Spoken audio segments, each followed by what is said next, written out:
एक आध क्वेश्चन किया था, लेकिन नॉर्मल रिएक्शन का क्वेश्चन है कि नॉर्मल रिएक्शन किसके बराबर होता है। अच्छा बेटे, हमारे पास ये हमने कल सारा किया था। हमारे पास अगर कोई भी चीज जैसे like this is a table, ठीक है। तो वेट जो हमारे पास जो है, this acting in downward direction, wait.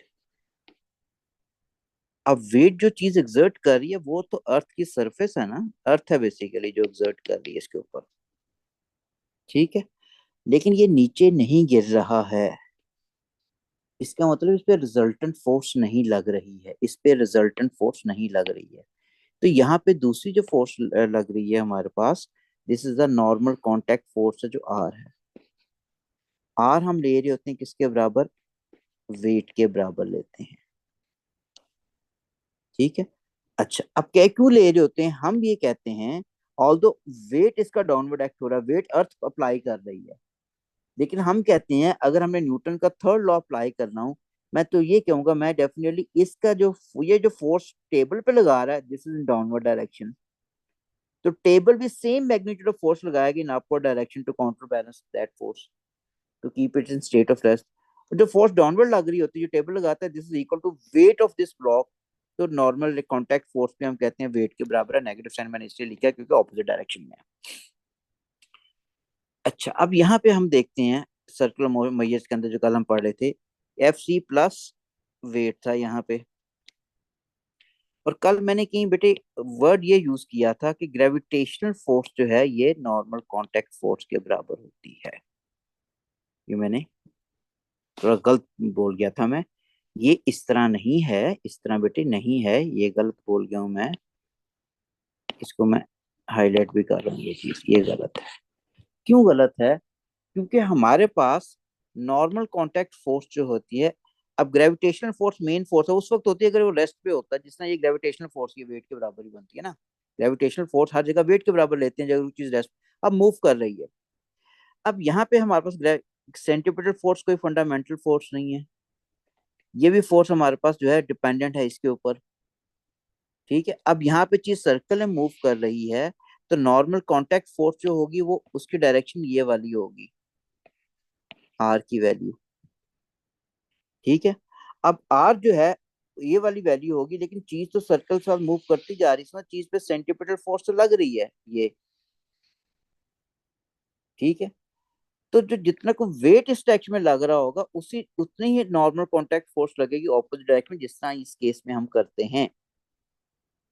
तो नॉर्मल कांटेक्ट फोर्स यहाँ पे भी किसके बराबर होगी, वो वेट के बराबर ही होगी। अब अगर यहाँ पे अगर हम देखते हैं,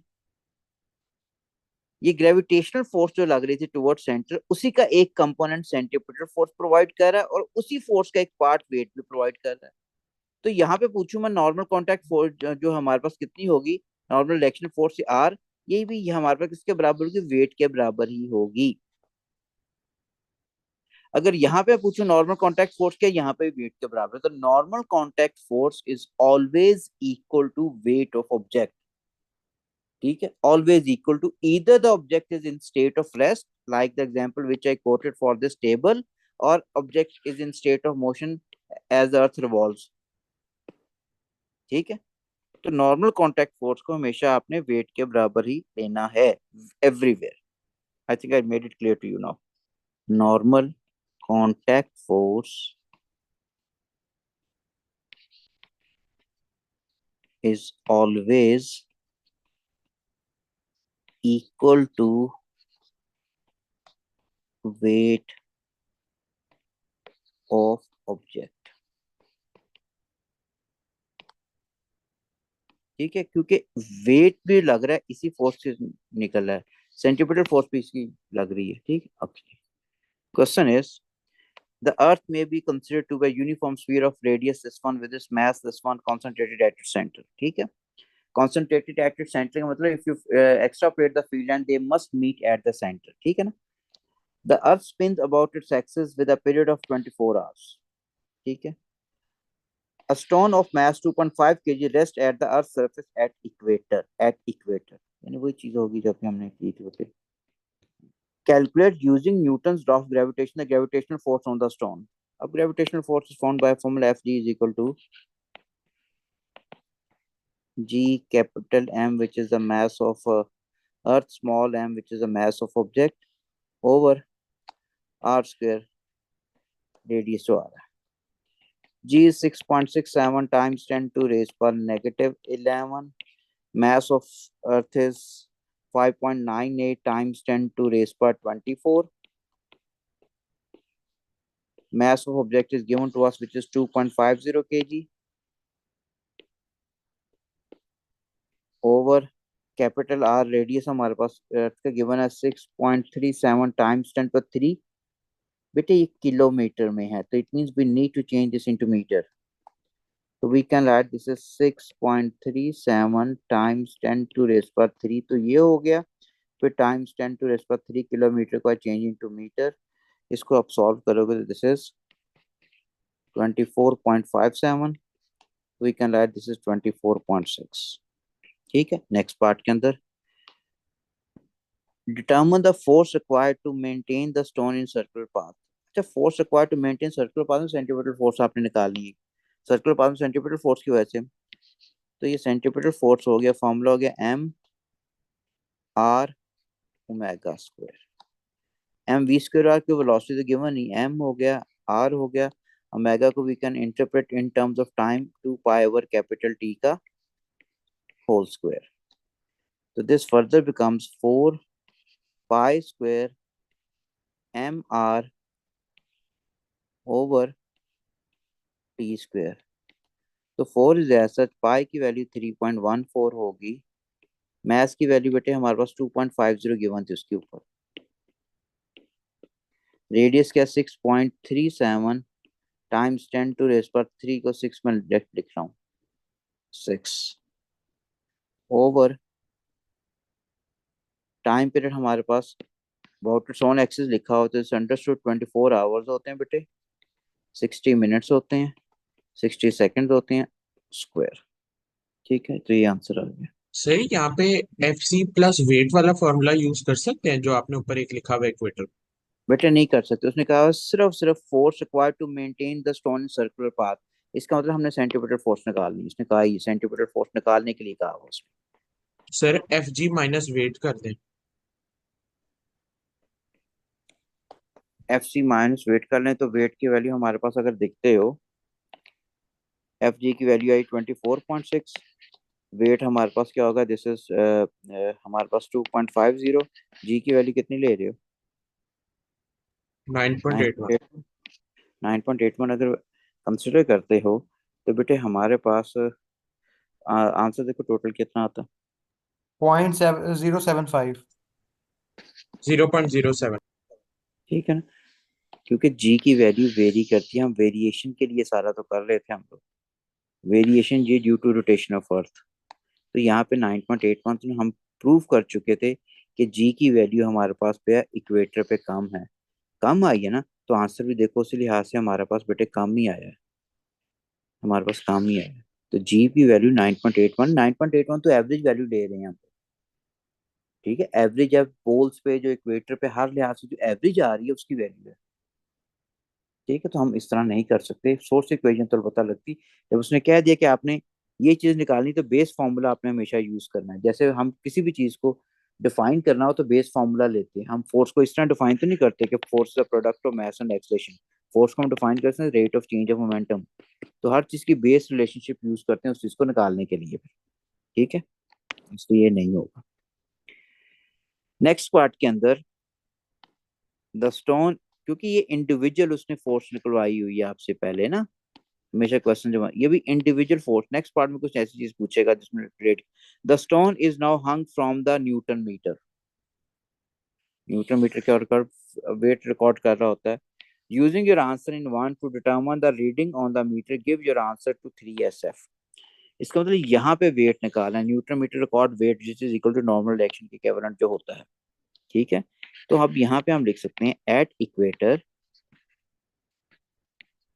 हमारे पास पता है कि ग्रेविटेशनल फोर्स जो है this is equal to weight plus centimetre force है, and weight further equal to gravitational force minus centimetre force.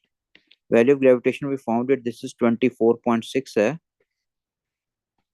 Minus centimetre force जो हमारे पास है 0.084 हो गया। इसका मतलब 24.5 अगर मैं नॉर्मल यहाँ पे न्यूटन मीटर जो है ये रिकॉर्ड कर रहा है क्या वेट को, तो newton meter records weight and this is equal to normal contact force, बेटे यही है। नेक्स्ट पार्ट के अंदर, a satellite is orbiting the earth. For an astronaut in the satellite, its sensation of weight is caused by the contact force from the surrounding. ठीक है। The astronaut reports that he is weightless despite being in the Earth's gravitational field. Just what is meant by astronaut reporting that he is weightless? Weightless का मतलब weight zero हो गया ना, weightless का मतलब weight zero होता जा रहा है, weight zero हो गया। ठीक है, वेट जीरो होने का मतलब हमारे पास सोर्स इक्वेशन क्या थी, हमारे पास ये थी ग्रेविटेशनल फोर्स किसके बराबर है, सेंटीमीटर फोर्स प्लस वेट के। तो अगर मैं वेट को सब्जेक्ट बनाऊं तो इसका मतलब है gravitational force minus centimetre force, इसका आंसर जीरो, वेट जीरो, तो ये आंसर जीरो आ रहा है। ये आंसर जीरो आने का मतलब क्या होगा, ग्रेविटेशनल फोर्स किसके बराबर हो रही है, this is totally providing centimetre force, अभी वेट जीरो हुआ है। ठीक है, सर इक्वेटर के अराउंड स्पिन कर रहा है। उसने कहाँ कहा हुआ बेटे इक्वेटर, यहाँ पे हमें तो नहीं सर कहा वो हुआ। आपने इक्वेशन यूज की हुई है ना जो हमने इक्वेटर के लिए पढ़ी, हाँ एट वो इक्वेटर। वही तो, वही क्योंकि पहले क्वेश्चन में तो उसने यही पूछा हुआ ना सारा, उसी के मुताबिक क्वेश्चन चल रहा है। ठीक है, जो क्वेश्चन बेटा जो चल रहा है, ठीक है, वही है, क्योंकि 24 आवर्स ना अर्थ की रोटेशन जो कंप्लीट होनी इक्वेटर अपने ही एक्सिस के गिर्द होनी है ना, वो इसलिए इक्वेटर के ठीक होगा। तो उस वही इक्वेशन इसलिए यूज की है। और पोलर जो टाइम होता है ना, पोलर रेडियस जो होता है वो कम होता है, पोलर टाइम ना होता है हमारे पास 90 मिनट्स। एक सैटेलाइट अगर पोल पे मूव करता है वो 90 मिनट्स में एक रोटेशन कंप्लीट कर लेता है। तो बेटा यहाँ पे हमने फिर लिखना है ग्रेविटेशनल फोर्स जो है प्रोवाइड्स सेंटीमीटर फोर्स, इसलिए वो वेटलेस हुआ है टू सैटेलाइट ओनली। ठीक है, ओके, 3 नंबर का ये क्वेश्चन था। उसके बाद नेक्स्ट में 28 का क्वेश्चन है बेटे, नहीं 2008 का, 28 कह रहा हूँ। A spherical planet has mass m, radius r. Mass m, radius r. This planet may be assumed to be isolated in space to have a mass concentrated at its center. The planet spin on its axis with an angular speed omega as shown. Omega ये दिया हुआ है हमारे पास बेटे उसने। ठीक है, और भी पोजिशन बताई हुई है, मैस जहाँ पे इक्वेटर के ऊपर अभी। A small mass m rest on the equator of the planet. The surface of the planet exert a normal contact force on the mass. Normal contact force किसके बराबर होती है हमेशा, वेट के बराबर। State formula in terms of this one for the gravitational force between this one, तो formula बेटा gravitational force का G M M over R square होता है। जो सिंबल्स को आइडेंटिफाई ठीक कीजिएगा, एम स्मॉल एम इसका था, इसका मैस उसने कैपिटल एम लिया होता, आर इसका रेडियस था, तो इसका मतलब इसी जो सिंबल्स ये यूज किए नहीं कि उसको आपने यूज करना है। नेक्स्ट में centimetre force required for the circular motion of the small object. Centimetre force हमारे पास अब क्या होगा, दिस इज एम, जिस जो चीज मूव कर रही है, आर जिस सर्कुलर पाथ में मूव कर रही है, omega square. Normal contact force on the mass, अब नॉर्मल कांटेक्ट फोर्स वेट के बराबर होती है बेटे। ठीक है, अब वेट के अगर इक्विवेलेंट अगर होता है तो हमारे पास सोर्स इक्वेशन जो बनी थी हमारे पास ये थी, gravitational force is equal to centimetre force plus weight. तो अगर मैं वेट को सब्जेक्ट बना लूँ तो आई कैन राइट डायरेक्ट, उसने कहा 1 नंबर का क्वेश्चन है, तो ग्रेविटेशनल फोर्स में से इसको मैं माइनस कर दूंगा। ठीक है ना, ग्रेविटेशनल फोर्स में से एफ सी इधर चला जाएगा ना बेटे, तो this further equal to this minus. ठीक है, ये क्या होगी, नॉर्मल कॉन्टैक्ट फोर्स होगी, वेट के बराबर ही होती है, तो मैंने आर एन लिख लिया बेटे। आर लिख लो या आर एन लिख लो, या कुछ भी नहीं लिखो क्योंकि उसने सिंबल तो कोई भी नहीं दिया। ठीक है, ये हो गया। Explain why for the normal reaction on the mass will have different values at the equator and at the pole। बेटे यहाँ पे हमारे पास जो हो ना, तो हमारे पास इसका मतलब ये है कि फॉर्मूला हमारे पास ये बना है ना, नॉर्मल डायरेक्शन कॉन्टैक्ट फोर्स की बात की यार, ये मेन ही चीज तो यही है, सोर्स इक्वेशन जो बनी है ये वाली। इसमें मेगा कांस्टेंट है, ये भी कांस्टेंट है, ये भी कांस्टेंट है, ये भी कांस्टेंट है, ये भी कांस्टेंट है। अगर नॉर्मल कॉन्टैक्ट फोर्स वेरी कर रही है तो इसका मतलब आर के ऊपर की एक्सप्रेशन होगी, ठीक है ना, आर के ऊपर एक्सप्रेशन होगी।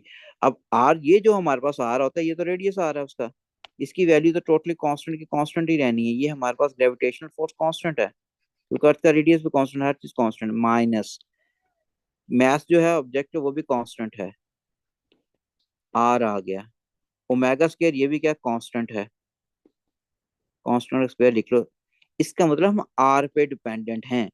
अब हमारे पास कल भी मैंने एग्जांपल जो दी थी, बेटा ये अगर ये सेंट्रल एक्सिस अर्थ का, यहाँ से अर्थ ये आ रही है ना इक्वेशन, सोर्स इक्वेशन, ये रेडियस इतना आ रहा है। इसी मैथ को पकड़ के अगर आप यहाँ पे लेते हो, अब सेंट्रल एक्सिस से रेडियस क्या हो गया इसका, कम हो गया, सेंट्रीपिटल फोर्स कम होगी ना, ये वैल्यू क्या हो रही, कम हो रही है। अगर ये वैल्यू कम हो रही है तो कम वैल्यू माइनस हो रही है, कम वैल्यू माइनस हो रही है तो नॉर्मल कॉन्टैक्ट फोर्स की वैल्यू क्या होगी, यहाँ पे ज्यादा होगी। यहाँ पे नॉर्मल कॉन्टैक्ट फोर्स की वैल्यू क्या थी, कम थी। और मूव करके अगर हम इसी मैथ को यहाँ ले गए पोल पे, अब यहाँ पे इस आर की वैल्यू क्या होगी है, जीरो होगी। आर की वैल्यू सेंटीमीटर फोर्स क्या होगी, जीरो। तो ग्रेविटेशनल फोर्स किसके बराबर आ जाएगी यहाँ पे, वो टोटली नॉर्मल कॉन्टैक्ट फोर्स के इक्विवेलेंट आ जाएगी। तो इसका मतलब है नॉर्मल कॉन्टैक्ट फोर्स जो होगी बेटे, वो इक्वेट ये पोल पे ज्यादा होगी और इक्वेटर पे क्या होगी, कम होगी। Since radius from central axis of earth decreases and become zero at pole, ठीक है। सो नॉर्मल कॉन्टैक्ट फोर्स जो होगी एट इक्वेटर, वो बेटे कम होगी ना नॉर्मल कॉन्टैक्ट फोर्स एट पोल। अच्छा, अभी बेटे आप लोग कह रहे थे जी की वैल्यू यहाँ पे एम जी के थ्रू कह रहे थे, क्योंकि हमने ये पढ़ा ना आर किसके बराबर, एम जी के बराबर है। अभी आंसर आया था सर जी की वैल्यू, मैथ से कांस्टेंट जी की वैल्यू कम है। बेटे ये ड्राइव रिलेशनशिप था ना, बेस रिलेशनशिप, तो ये जिसके थ्रू समझाना आपने। अब इसकी मार्किंग की देखोगे तो इसी इसी रेडियस के थ्रू होगा, तभी पूरा टॉपिक इस पे लगाऊं मैं। क्लियर होगी बात, नेक्स्ट पे आगे। The radius of planet is 6.4 times 10 to the 6 meter. It completes one revolution in this time. Calculate the magnitude of centripetal acceleration. अब centripetal acceleration का A is equal to R omega square formula apply कर सकते हैं। R is as such, omega को this is 2 pi over capital T. So this is 4, pi की value 3.14 put कर दी। Radius of Earth is given to us 60.4 times 10 to 6.4 times 10 to raise per 6 over time, और पाई का square आ रहा है, ये गलती हो रही थी। हमारे पास टाइम की वैल्यू है 8.6 टाइम्स 10 टू रेस पर 4,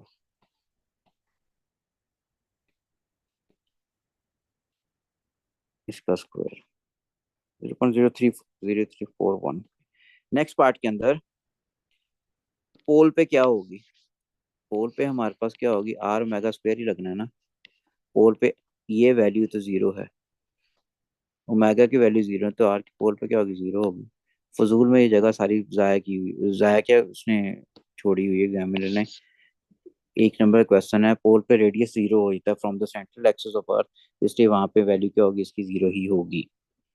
ठीक, अच्छा उसका नेक्स्ट पार्ट के अंदर suggest two factors that could in case of real planet causes variation in the acceleration of free fall at its surface। अच्छा अब हमने इसको पूरा पढ़ा नहीं, अभी हमने पूरा करेंगे तो ये कंप्लीट हो जाएगा, क्योंकि अभी तो हमसे एक चीज चीज पढ़ी है ना। आंसर बेटा या तो ये हो सकता है कि अर्थ की डेंसिटी वेरी कर रही हो, डेंसिटी वेरी करे एक दूसरे, वो भी एक रीजन होती है कि हमारे पास हो सकता है, या फिर हमारे पास अर्थ जो है वो आइसोलेटेड ना हो। अभी तो हम अर्थ को आइसोलेटेड लेना, अर्थ भी तो सन की फील्ड के अंदर है ना, तो उसकी वजह से तो फोर्स लगेगी हमारे पास। ठीक है। तो रियल प्लेनेट जो है वो सन के अगर फील्ड के अंदर है तो आइसोलेटेड नहीं है, हम तो आइसोलेटेड के अकॉर्डिंग नहीं पढ़ रहे हैं। तो आंसर में लिख सकते हैं planet may not be isolated, may be in the field of another planet, या सन के फील्ड में हो। प्योर प्लेनेट करीब होगा तो वो भी तो फोर्स ऑब्जर्व करेगा ना। तो एक तो आंसर, एक पार्ट तो ये हो जाएगा, planet may not be isolated and may be in the field of sun और another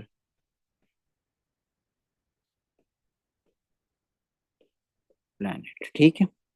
दूसरा क्या हो सकता है कि डेंसिटी उसकी डिफरेंट है, वो वेरी करेगी, उस वजह से हमारे पास यार बिल्कुल यूनिफॉर्म ना हो। ठीक है, उसकी वेरिएशन हो, इस तरह हमारे पास है। तो जिस जगह डिपॉजिट ज्यादा होंगे वहां डेंसिटी भी ज्यादा होगी। ठीक है, इसलिए हम अर्थ को यूनिफॉर्म ही कंसिडर कर रहे होते हैं, ताकि उसको हमने डेंसिटी जब पढ़ी तो उसमें मैंने कहा भी था कि अजम्पशन को कंसिडर करना है कि डेंसिटी वेरी करने से वो भी चीज वेरी कर जाती है हमारे पास, जो क्या कहते हैं, जी की वैल्यू वेरी करती है। तो डेंसिटी ऑफ प्लैनेट में नॉट बी द सेम। अच्छा, अब ये हमारे पास सिर्फ मैंने एक वेरिएशन जो है, जी की वैल्यू जो वेरी करती है उस पर क्वेश्चन थे बेटे सारे। अब आते हैं दूसरी वैल्यू की, अगर हम हाइट पे जाते हैं तो जी के ऊपर क्या चेंज आएगी। Variation G due to altitude या ड्यू टू हाइट, हमारे पास क्या चेंज आती है। हमने जो जी का फॉर्मूला पढ़ा हुआ है बेटे, हमारे पास सरफेस पे जो आता है या किसी भी जगह पे, हमारे पास formula g is equal to G M over R का स्क्वायर है। इसका मतलब ये है कि अगर हमारे पास, हम यहाँ पे हमने आर लिया हुआ है कोई भी डिस्टेंस, या इसको सरफेस पे तो आर का स्क्वायर, ये मैंने आर ले लिया। ठीक है। अब अगर हम लोग यहाँ पे हैं, यहाँ पे मैंने कंसिडर किया है, सरफेस पे चीज पड़ी हुई है अभी, यही मैथ बेटे अगर मूव करके सपोज हमारे पास यहाँ पे चला जाता है। अब ये हाइट इसने गेन की है, ये वाली, ये वाली। ठीक है। सपोज करते हैं, सपोज कर रहे हैं कि कितनी हाइट गेन की है, जितना इसका रेडियस था उतनी बेटे हाइट गेन कर लीजिए, सेंटर टू सेंटर। ठीक है। जितना रेडियस था उतनी हाइट गेन कर ली। तो यहाँ पे जो जी की वैल्यू है, ये सरफेस पे तो जी एस मैंने लिख ली, value of ji at the surface. अगर ये हमने आर फर्दर हम इंक्रीज कर गए हैं, तो इसका मतलब यहाँ जो वैल्यू आ रही होगी जी की, वो किस पे आ रही है, टू आर पे मैंने देखनी है। ठीक है। यानी यहाँ पे अगर मैं टू आर लिख देता हूँ तो क्या हो जाएगा, G M over four R square हो जाएगा ना। अच्छा, मैं बाद में लिखता हूँ, वो फर्दर भी आगे देख लेते हैं। अच्छा बेटा, अगर मैं इसमें देखता हूँ, हम यहाँ पे हैं, क्यों डिस्टेंस अर्थ के सेंटर से ही लेना है ना, और दिस डिस्टेंस इज, ये वाली हमारे पास डिस्टेंस आ रहा है, दिस इज टू आर ना। तो पहले मैं कर दूं, फिर मैं देख लेता हूँ। ठीक है। अच्छा, अगर मैं टू आर चले, टू आर लिखूं, तो मैं अगर वैल्यू देख रहा हूँ टू आर के ऊपर, तो मैं क्या लिखूंगा, जी एम ओवर, बेटे टू आर का स्क्वायर हो जाएगा। तो ये टू आर किसके बराबर हो गया, G M over R square, one और फोर आ गया ना। अब ये वन और फोर मेरा बेटा ऐसा सच है, ये जी एम और आर स्क्वायर किसके बराबर था, वो तो जी के बराबर था। तो जी कैसे, value of ji at the surface. तो value of ji at the surface से होगी, तो कितना हो गया, 0.25 value of ji at the surface. बात समझ गया ना, कि मैंने क्या किया, value of ji at the surface G M और आर स्क्वायर के इक्विवेलेंट थी। अगर मैं टू आर के ऊपर देख रहा हूँ तो मेरे पास सेंटर से डिस्टेंस लेने, एक आर ये आ रहा है, दूसरा आर ये आ रहा है, तो कितना होगा टू आर पे। टू आर पे यहाँ पे भी टू आर लिखेंगे, यहाँ टू आर लिखे तो वन और फोर ये हो गया। अब ये जो सारी एक्सप्रेशन वो आ रही है GM over R square, value of ji at the surface जो है। तो इसका मतलब है अगर मैं अर्थ का जितना रेडियस है उतनी ही हाइट फर्दर गेन करूं, तो मेरी जी की वैल्यू क्या आ जाएगी, वो पॉइंट क्वार्टर रह जाएगी, 0.25 हो जाएगी। और अगर मैं फर्दर इंक्रीज करता हूँ, फर्दर इंक्रीज करता हूँ, बाकियों को भी देखते हैं। अगर मैं दोबारा ये फर्दर इंक्रीज कर दिया अर्थ की रेडियस, और मैंने ज्यादा कर दिया, आर फर्दर ज्यादा हो गया, अब जो डिस्टेंस हो जाएगा, अब जो डिस्टेंस हो जाएगा from the centre of Earth, ये डिस्टेंस किसके बराबर हो गया? दिस इज नॉट 3 आर हो गया, ये 3 आर हो गया। 3 आर कैसे हो गया बेटा? आर ये वाला है, आर ये वाला है, आर ये वाला है, आर ये, तो टोटल फ्रॉम द सेंटर क्या हो गया? 3 आर हो गया। अगर 3 आर हो गया तो इसका मतलब हम लिख सकते हैं कि वहाँ यहाँ पे जी की वैल्यू हमने देखनी है 3 आर पे। अगर मैं जी की वैल्यू देखता हूँ यहाँ पे 3 आर पे बेटा, अब दोबारा वही, तो क्या हो जाएगा? जी एम ओवर, इस डिस्टेंस की जगह हम क्या लिखेंगे? 3 आर का स्क्वायर, तो टोटल डिस्टेंस लेना होता है 3 आर का स्क्वायर। तो जी की वैल्यू 3 आर पे देखते हो, तो G M over 9 R square हो गया। बेटे 1/9 ऐसा मैंने दिया, G M over R square हो गया। अब ये G M over R square किसके बराबर, सॉरी मैंने छोटा आर लिख दिया, ये G M over R square किसके बराबर हो जाएगा? ये जो है, ये तो मैंने इसके बराबर है, ये किसके बराबर है? जी एस के, value G at the surface. तो इसका मतलब है मैं लिख सकता हूँ value of ji at 3 R जो आ रहा है, value of ji at the surface का 1/9 आ रहा है, 1/9.11 होता है। इसका मतलब है value of ji at the 3 R कितनी रह जाएगी? 0.11 रह जाएगी जी एस का। हाँ, जो जो आप इंक्रीज करते जाओगे तो वैल्यू ऑफ जी जो है उसी लिहाज से चेंज होती जा रही है। अब नेक्स्ट पे एक और पे कर पे जनरलाइज कर देते हैं 4 आर पे। अगर इसी को हम फर्दर कंसिडर करूं मैं, यानी यहाँ पे फर्दर मैंने आर डिस्टेंस और ज्यादा कर दिया, ठीक है। अब यहाँ पे जो जी की वैल्यू आ रही है, दिस इज इक्वल टू, ये 4 आर के इक्विवेलेंट आ जाएगी। अब डिस्टेंस जो आ जाएगा अर्थ से ये वाला आ जाएगा। अब 4 आर पे भी हमारे पास कितना आ जाएगा? ये हो जाएगा, जी की वैल्यू 4 आर देखें तो this is G M over 4 R का स्क्वायर, तो 1/16 G M over R square हो गया। तो 1/16 वैल्यू ऑफ जी क्या है? ये सरफेस पे जो आ रही थी, तो 1/16 हमारे पास जो होता है दिस इज 0.0625, 0.063 लिख लिया वैल्यू ऑफ जी आर, ये इतनी रहेगी। इसका मतलब ये हो गया, हम जितनी हम ज्यादा करते जा रहे हैं उस लिहाज से वैल्यू क्या है वो डिक्रीज करती जा रही है, by following inverse square relationship. यानी ओवरऑल हमारे पास जो एक्सप्रेशन बन रही है वो ये बन रही है कि वैल्यू ऑफ जी जो हमारे पास है किसी भी पोजीशन के अंदर, this is equal to G M over, दोनों के दरमियान जो डिस्टेंस आ रहा है दोनों मैसेज अर्थ के सेंटर से उस इसका स्क्वायर है। उसी लिहाज से वैल्यू वेरी करती जा रही है, क्योंकि यहाँ पे हमारे पास वैल्यू आई थी जी एस, और यहाँ पे वैल्यू आ रही थी 0.25 आई थी G S, S for surface है बेटे। यहाँ पे वैल्यू आई थी 0.11 value of ji at the surface, यहाँ पे 0.0625 आई थी, तो 0.063 लिख रहे हैं, 0.063 जी एस। अच्छा, अब इसी चीज को, यानी जितनी आप हाइट इंक्रीज करते जाते हो equivalent to the radius of earth, उसी लिहाज से हमारे पास जी की वैल्यू क्या है वो चेंज होती जाती है। अब इसी चीज को अगर टेबुलर फॉर्म में हम लिख लें, और बाद में क्योंकि उसी को हमने प्लॉट भी करना है, ग्राफ आना चाहिए उसका, सो मैं ये कह रहा हूँ कि हमारे पास this is distance from the centre of Earth, ये वैल्यू ऑफ जी होगी, this is in newton per KG. This is at our surface के ऊपर, दिस इज एट 2 आर, ये जो लिखा है बेटा वो इस पे आ रहा है, this is at 3 R and this is at 4 r. At the surface, we are having value. This is GS. Value G at the surface. This is reduced to 0.25 GS, reduced to 0.11 GS, reduced to 0.0625 या 63 GS। अब इसी को हम graph पे plot करें। Graph अगर इसका आप देखते हो, अर्थ का सेंटर से मैं ले रहा हूँ, this is distance r from small r, इसने लिया तो वो वेरी करेगा बेटे। सर हमने प्लॉटिंग आर से शुरू करनी है ना, रेडियस? हाँ, सरफेस से शुरू करूंगा, क्योंकि सेंटर फॉर तो हमने पढ़ा ही ना सिलेबस में हमारे लिए। ये जी की वैल्यू बेटे हमारे पास ये एट डिस्टेंस आर पे होगी, यार ही बनता ना, ये रेडियस अर्थ का, ये सरफेस है अर्थ की, ये अर्थ है। ठीक है, इसका ये जो रेडियस गिवन है ये वाला, दिस इज आर। ठीक है, ये जो जी की वैल्यू होगी सरफेस पे, यहाँ पे अगर कोई मैथ पड़ा हुआ है वो जी एस आपने कंसिडर कर लिया। आर पे देन 2 आर पे क्या रह गया था, देन 3 आर, 4 आर, 5 आर तक कर लिया था, 5 आर लिखते हैं। और यहाँ पे वैल्यू हमारे पास हो सकती है, दिस इज जी की value in newton per KG, this is 0.2, value of g at the surface 0.4, value of g at the surface 0.6, gs 0.8, gs 1.0, gs।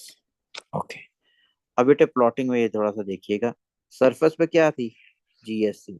इसका मतलब सरफेस पे हम है थे इस पॉइंट के ऊपर, सरफेस हमारे पास ये वाली थी ना, यहाँ पे हम पहले आए थे, ये वाली जीरो था, सरफेस से हमने लेके चलना। तो आर पे जब आए थे हम लोग तो वैल्यू आ रही है ये वाली, जी एस 9.81 हम अप्रोक्सीमेट लेते हैं। अगर 2 आर पे गए हैं तो इट्स रिड्यूस टू 0.25, ये बट हो सॉरी 0.2 ये है, तो 0.25 कहीं 0.3 यहाँ पे कहीं आ गया 0.25। फिर 3 आर पे कितनी है, दिस इज 0.11, 0.11 बटे 3 आर पे कहीं 0.2 है तो 0.11 की यहाँ बनेगा। 4 आर पे के 0.0625, ये फिर फर्दर ये यहाँ पे होगी। फिर ये अप्रोक्सीमेट ही करना होता है ना, बिल्कुल एग्जैक्ट पॉइंट तो जिसका 0.0625 है इसका नहीं मिलेगा। हाँ जी, क्वेश्चन में बेटा कि ग्रेड पे है, फिर थोड़ा अप्रोक्सीमेशन बेहतर ही होनी चाहिए ना। अब 25 1 और 25 जो भी आंसर आएगा बहुत कम हो ना, वैसे सही बनना है, ठीक है। अब इसके अगर बेटे हम ग्राफ बनाते हो, तो ये वाला ग्राफ बनना है हमारे पास कुछ ये वाला inverse graph, inverse square graph actually है, इनवर्स नहीं है, इनवर्स स्क्वायर है। मैं दोनों में डिफरेंस बताता हूँ, फर्क क्या होता है। बेटा ये कहने का मतलब ये है कि फर्क कहाँ पड़ रहा है, बड़ा इनवर्स ग्राफ और इनवर्स स्क्वायर ग्राफ में फर्क क्या होता है। बेटा ये हमारे पास दो एक्सिस थी, अगर हमारे पास ये वाला ग्राफ बना ना, ये वाला, इसे हम कहेंगे inverse graph. If this is A, this is B, equation बनती A is directly proportional to B square. फर्क क्या आ रहा है इसमें, चलो बाकी बना लो फिर कंपेयर करते हैं। ये जो ग्राफ आ रहा है ये लॉगरिथम ग्राफ है, इसकी इक्वेशन बनती है A is directly proportional to e raise पर माइनस बी। ठीक है, और ये जो ग्राफ आ रहा है ये वाला, इस ग्राफ को आप कहोगे इनवर्स ग्राफ है, A is inversely proportional to B. यानी बॉल्स ग्राफ का ग्राफ ये वाला होता है इनवर्स ग्राफ, अगर एक क्वांटिटी जाती है दूसरी डिक्रीज कर रही होती है। इनवर्स ग्राफ में बड़ी पहले सिग्निफिकेंट चेंज ऑफ ग्रेडियंट होता है, यहाँ पे ग्रेडियंट देखो कितना स्टीप है। ठीक है, आर से 2 आर तक सारी चेंज कितनी ज्यादा चेंज होगी, उसके बाद चेंज में बिल्कुल हल्की सी चेंज है बेटे। ठीक है, देख लो ना हमारे पास ये वाई एक्सिस कितनी ज्यादा चेंज आ रही है, इसमें चेंज देखो काफी कम है, फिर और तो और कम होती जा रही है। ठीक है, तो हमारे पास ये इनवर्स स्क्वायर ग्राफ बनाना है, आपने इनवर्स ग्राफ नहीं बनाना। अगर ओवरऑल अभी से मैं तो देखूं बेटे, अर्थ के सेंटर से अगर हम देखें, अर्थ से सेंटर हमारे सिलेबस में नहीं है एक्चुअली, लेकिन वैसे जस्ट फॉर इंफॉर्मेशन दे रहा हूँ, अभी ये अर्थ का सेंटर था। अब इससे अगर मैं देखूं कि जी मेरे ग्राफ पे क्या चेंज आती है, सेंटर ऑफ अर्थ, इसको प्रूफ किया जा सकता है कि पुराने नोट्स नेट वगैरह पर मेरे अगर पड़े होंगे उसके अंदर प्रूफ भी मैंने किया होगा, अगर कोई बच्चे जो कहे थे मैं कर भी देता हूँ। बेटे हमारे पास ये सरफेस आ रही है, सेंटर ऑफ अर्थ पे हमारे पास जी की वैल्यू क्या होती है, वो 0 होती है, तब इससे मोल्टन फॉर्म में वहां पे लावा वगैरह होता है। सेंटर ऑफ अर्थ में जी की वैल्यू 0 है, जब सेंटर से सरफेस पे आ रहे होते हैं जी की वैल्यू इंक्रीज करती जा रही होती है। ठीक है, इसका मतलब सेंटर पे 0 होती है, सरफेस पे आते हैं जी की वैल्यू इंक्रीज कर रही होती है, इंक्रीज इसका मतलब इसका मतलब directly relationship G is directly proportional to R. तो जी की वैल्यू सरफेस पे आ गई, सरफेस पे मैक्सिमम होती है। अब सरफेस से फिर दूर जाएंगे, जो सिलेबस में अभी हमने पढ़ा तो वो डिक्रीज करती है by following the inverse square relationship. तो इसका मतलब अब हमारे पास क्या होगी वैल्यू, फिर क्या होगी, दिस लीड टू इन्फिनिटी। तो जी जो है it is depending directly 1/r²। ठीक है, तो ये जो हमारे मैंने बनाई हुई है ये हमारे पास है इनसाइड द अर्थ, ये इनसाइड प्लेनेट कह लो, ये इनसाइड अर्थ है। ये क्या है हमारे पास, दिस इज आउटसाइड अर्थ। तो जी की वैल्यू मैक्सिमम होती कहाँ पे है? अगर if we consider earth is absolutely sphere, तो जी and is not isolated, isolated uniform sphere अगर करें, तो जी की वैल्यू मैक्सिमम वैल्यू होगी सरफेस पे होगी। अगर हम किसी वेल में जाते हैं deep into the earth towards the centre, तो जी की वैल्यू डिक्रीज करनी शुरू कर देगी और डायरेक्टली डिक्रीज करेगी। And when you move away from the surface of earth, जितनी हाइट पे जाते हो जी की वैल्यू फिर इनवर्स स्क्वायर रिलेशनशिप को फॉलो करते हुए डिक्रीज करेगी। तो जी की मैक्सिमम वैल्यू सरफेस पे ही लेनी है for an isolated and it is not rotating even about its own axis। ठीक है।